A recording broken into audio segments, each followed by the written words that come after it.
Every single channel out there told you Homelander died by crowbar and Butcher went out by a single bullet. And every single one of them is leaving out the part that matters. May 20th, the curtain came down on the boys.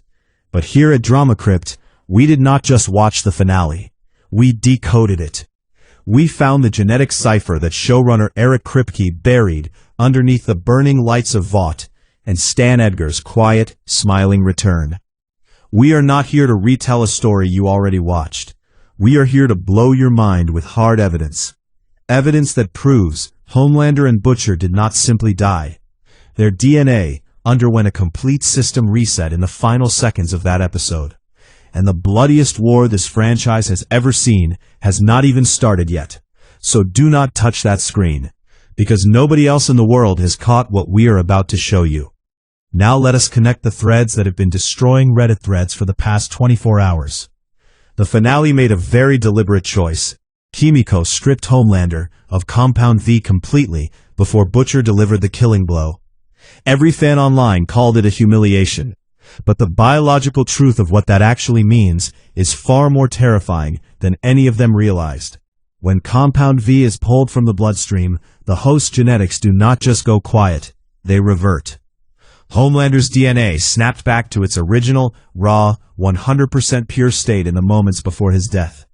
His corpse contains zero viral contamination, zero mutation, just clean, unaltered genetic material. And who is smiling at the Vought surveillance monitors the second it is over? Stan Edgar. Now ask yourself why. Because Vought now has something they have never had before. The body of the genetic father. Pure, untouched, scientifically pristine. No corruption, no noise in the sequence. But here is where it gets truly dark. Ryan is 14 years old. He inherited every strand of Homelander's power.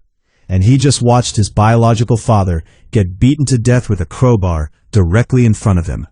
The show left Ryan's future completely open. No moral compass, no guidance, no resolution. That is not an accident. That is architecture.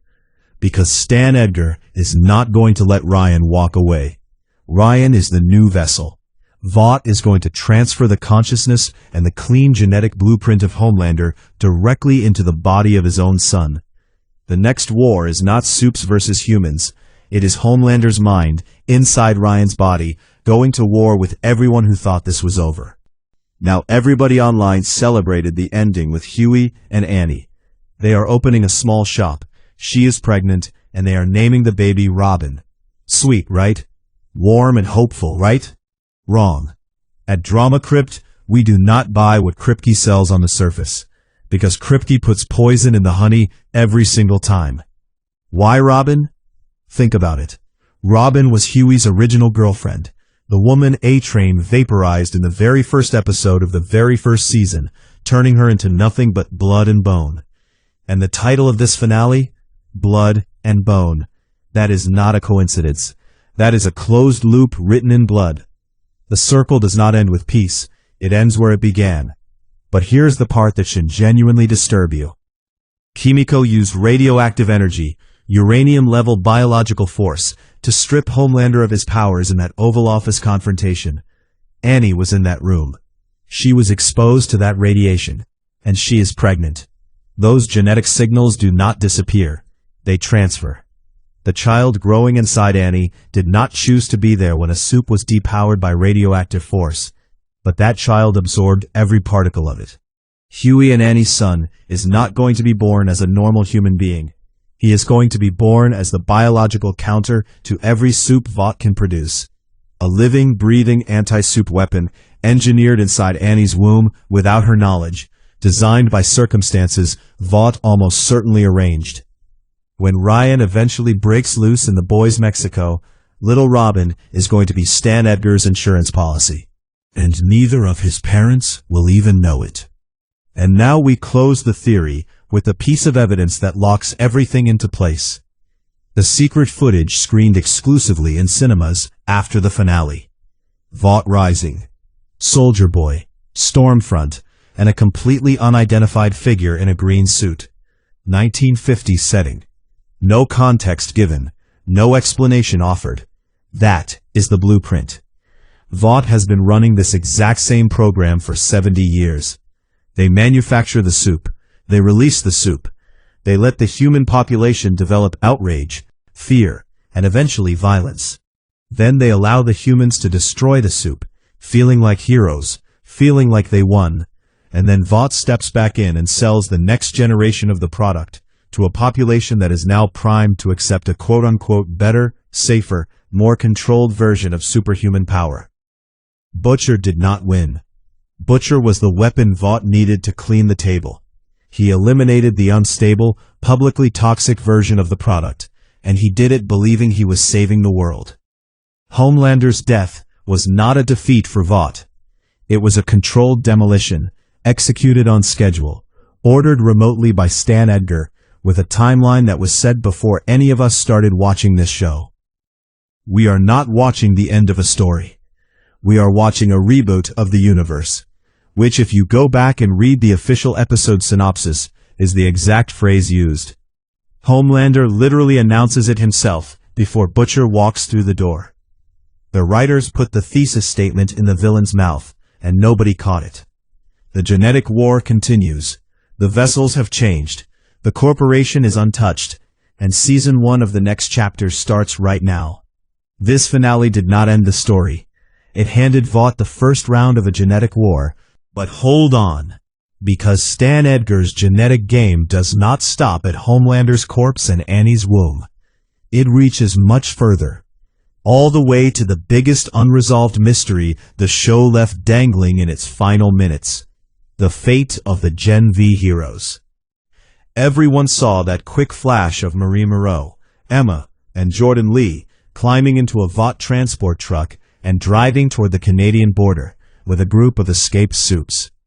Most people on social media wrote it off as the writers scrambling to close out Gen V characters after the show got cancelled without warning. A throwaway moment, a courtesy wave goodbye. But here at DramaCrypt, open your eyes.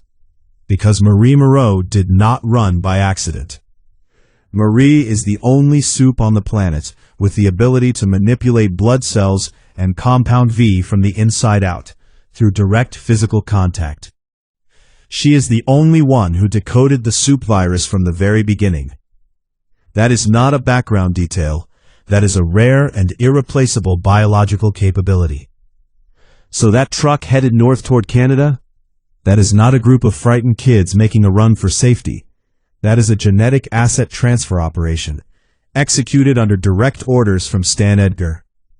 He moved the most powerful organisms of the next generation to an isolated zone outside American borders, away from the new president, away from congressional oversight, away from anyone who could interfere.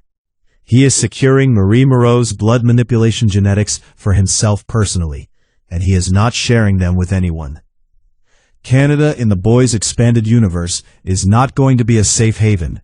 It is going to be Vought's secret laboratory, the facility where they harvest and recycle Marie's cellular abilities to engineer a serum capable of protecting Ryan's genetics against any future biological threat. Eric Kripke did not leave this thread open because the writers ran out of time. He left it open because this is the ignition point. This is the fertile ground where the boys' Mexico begins. A war between Stan Edgar's Shadow Army operating in the frozen north and the next generation being assembled south of the border. The geography of this universe just became a chessboard, and Stan Edgar already owns both sides of it. That is going to run straight into 2027 and beyond. Every character you thought got a happy ending is a variable in an equation Stan Edgar has already solved. So I need you to go down to the comments right now and answer two things. Did you catch the Robin name before we broke it down? And did you connect it to Blood and Bone? And second, how do you think Stan Edgar is going to deploy Ryan in the spin-offs? What is his play? Write it below. Let us see who in this community has been paying real attention. Hit the bell, smash the like, because DramaCrypt is the only channel that doesn't just watch the ending, we read what is written underneath it.